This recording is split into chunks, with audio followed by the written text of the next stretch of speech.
What up, though? I'm Fat. I'm Tre. Welcome back to another edition of Fats and Tre. And today what we're going to talk about is cruise dispensation mistakes.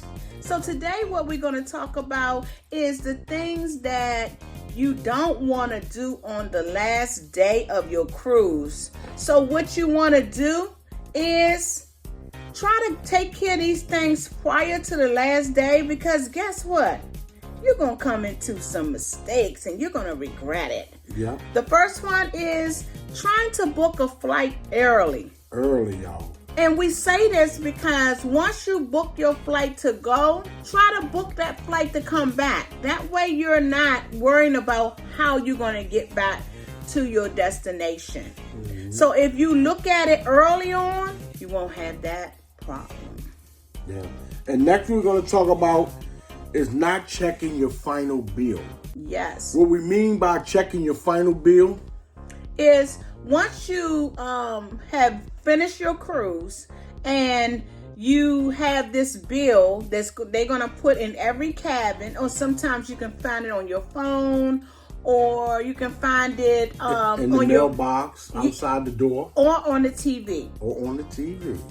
And if you see that your account is in the red, which is the negative, you must go dispute that, because they're not going to let you off that ship until you pay what is owed. Because you can wait in a long line, waiting to get out with your suitcase and get all the way to the front. And where they check your card out at. You got to go back over here to...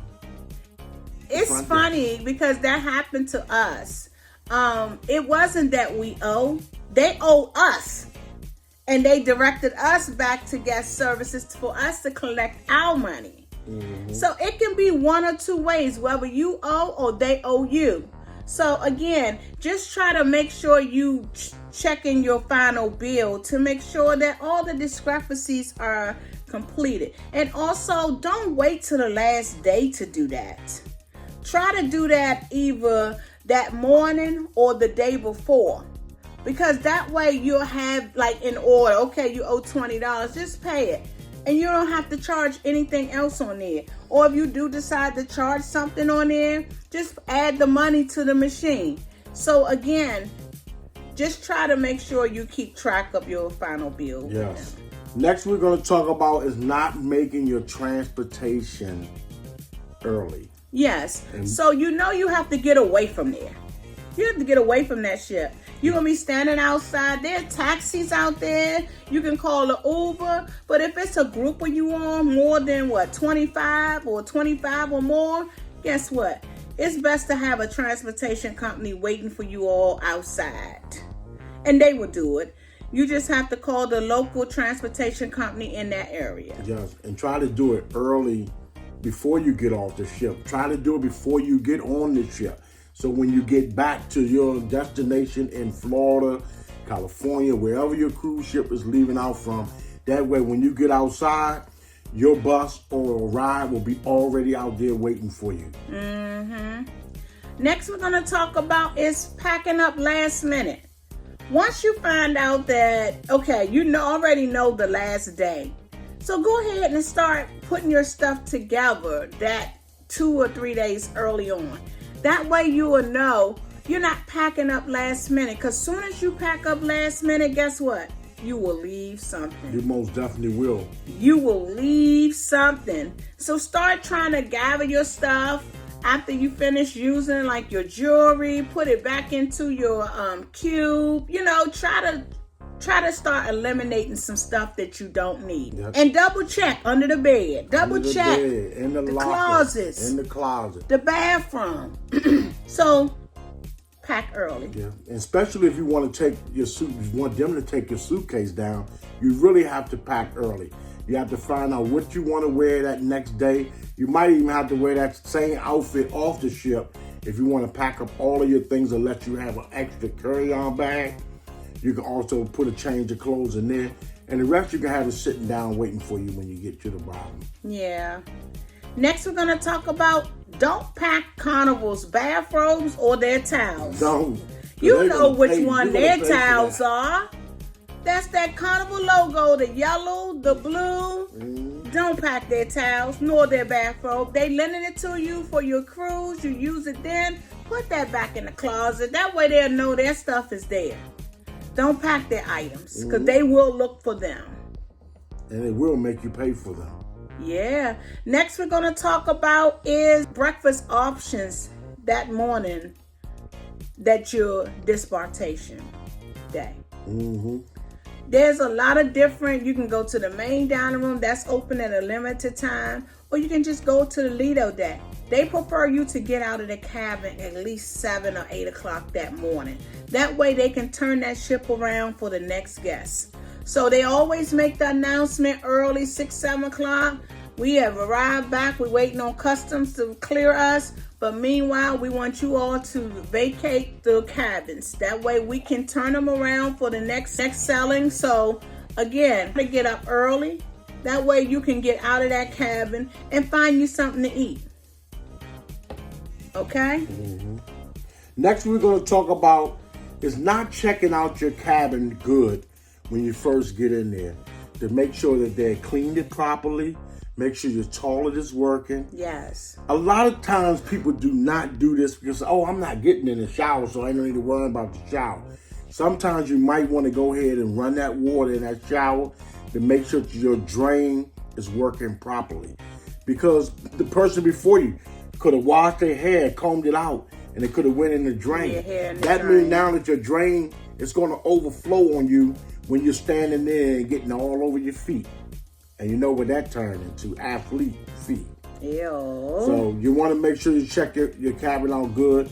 If you got a little alcohol with you, spray your bed down. That way you know, because alcohol, 90% to 100% alcohol is good for those bites that you could be getting. So just make sure you want to do that. Bites. Next, we're going to talk about when you're trying to pack your items to go home. Make sure you leave out an outfit. A lot of people don't, and they be going in their pajamas. Especially if you done gave the steward your clothes. How you gonna get them back and you got pajamas on? You going out of there because they not going back to get that luggage. Once they take it, that's it. So again, make sure you have a change of clothes in your room. That way you can put them on once you get ready to disembark. And it's up to you if you want to walk your luggage off the ship. Yeah. That is your choice. If you do want to walk your luggage off the ship, the day before they give out blue luggage tags. For zone numbers. For zones, so you know where to pick your bag up at once you get downstairs. It has a 1, 2, 3, 4, or how many zones Now, if you choose to walk it off yourself, self-serve, then you are going to in a long line because everybody is choosing that. So even still, if you let them take it the night before, you still going to be in that line because guess what? You still got to get off of that shit. Everybody getting off the same door, the same way. Everybody. So again, a lot of people wait until the lines go down and then they call you by floor numbers and all that. So then they wait, especially if their cabin is on the bottom level. Sometimes they start with the bottom level and sometimes they start with the top level. And just some people just wait around and try to wait the lines out. But for me, we did that before and I still was frustrated. And sometimes people that ain't even supposed to be in the line are in there. And sometimes they make it off. So just be minded when it's time to get off. Next we're going to talk about is the bonus tip of today. Yeah. The bonus tip is download the Carnival Hub app. Download that Carnival Hub app. That's going to be your best friend. And it's going to tell you what's going on and all that. Tip. Carnival has started on some of their ships, not all, where you can tell them what time you're getting off the ship. And that's supposed to start with the disembarkation where the long lines. So they give you a slot. Okay, if you tell them you're going to get off at 9 o'clock, then you get your stuff and you get off at 9. It's supposed to cut down on the lines. I have not experienced it yet, but when I do, I will come back and let you all know. So if you like this video, give us a thumbs up. If you have not subscribed, what you waiting on? Subscribe today. Go ahead. If you need, I am a travel advisor, and if you need my help, I can help you. You can contact us at fatcenturytravel.com. We have a Facebook page for Fat Century. We have a Facebook page for Fat Century Travel. We do have a Sippin At Sea. So we have a lot of Facebook community pages that will help you along the way. And every time I get information, I upload it there so that you can have the information. So if you like this video, check out the Embarkation Day video to help you when you get ready to get on the ship. Okay? So peace, love, and cruise.